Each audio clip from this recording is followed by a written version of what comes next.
বয়স ২৪ বছর, কিন্তু সাথীর স্বভাব এখনো শিশুর মতোই। বাড়েনি উচ্চতা, দৈহিক গঠন, স্পষ্ট কথাও বলতে পারে না সে। বড়দের মতো জ্ঞান বুদ্ধি ক্ষমতাও নেই তার। সারাদিন খেলাধুলায় মেতে থাকে ২৪ বছর বয়সী সাথী।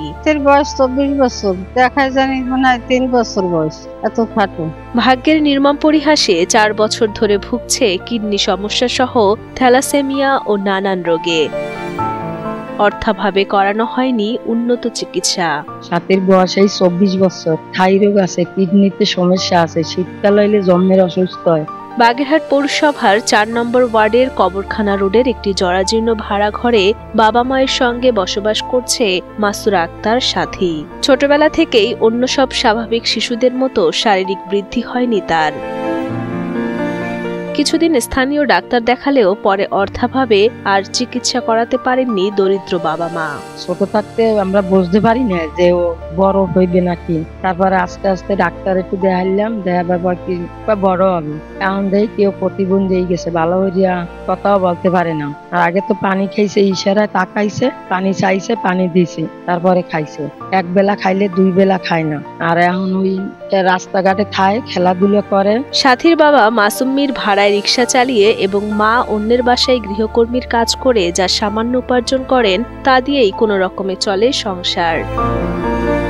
মেয়ের চিকিৎসা করানোর মতো সামর্থ্য না থাকায় আক্ষেপ করেন তারা।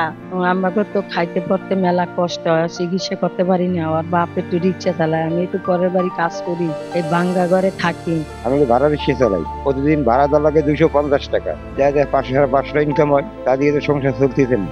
এর থেকে আবার মেয়ের চিকিৎসা চলতেছে না, নিজেরা খাতে পারতেছে না, ভাড়া বাড়িতে ভাঙ্গা ঘর। সরকারি প্রতিবন্ধী ভাতা পেলেও সেই অর্থে প্রয়োজনীয় ওষুধ বা চিকিৎসা সম্ভব হচ্ছে না সাথীর। দরিদ্র বাবা জানান, অভাবনটনের সংসারে ঘর মেরামত করার মতো অর্থ কিংবা মেয়ের চিকিৎসা করার মতো সামর্থ্য নেই তার। সরকার যদি থাকে আমাদের একটা জমি দেয় বা সাহায্য করে, আর্থিক অবস্থা যাগো আছে তারা, তাহলে আমরা ভালোভাবে থাকতে পারি, মেয়েটা চিকিৎসা করা হইতে পারি, ভালো খাতেই পারি। বিভিন্ন সময় সাধ্যমতো অর্থ দিয়ে সহায়তা করেছেন প্রতিবেশীরা। তবে বর্তমানে সাথীর উন্নত চিকিৎসা ও তাদের জন্য মাথা গোঁজার ভালো একটি বাসস্থান চেয়ে সমাজের বিত্তবানদের এগিয়ে আসার অনুরোধ জানান তারা। এরা খুব অসহায়। এর বাবা দিনমজুরি কাজ করে, মাও মানুষের বাড়ি কাজ করে, ভাঙ্গা একটা ঘরে থাকে, এখন মেলা অসুবিধা। সাথে যদি আপনারা কিছু করে দিতেন ভালো হইতো। সাথী হলো শারীরিক দিক থেকে খুবই অক্ষম এবং দুর্বল। ওর মা বাবা ওরে যতটুকু পারছে চিকিৎসা করছে, কিন্তু বাট সেইভাবে করতে পারেনি, যেহেতু আর্থিক সমস্যা আছে ওতে। সরকারি বেসরকারি যাই হোক না কেন, সবাই যদি একটু সাহায্যের হাত ওর দিকে বাড়িয়ে দেয়, তাহলে হয়তো বা ওরা একটু স্বাবলম্বী হতে পারে।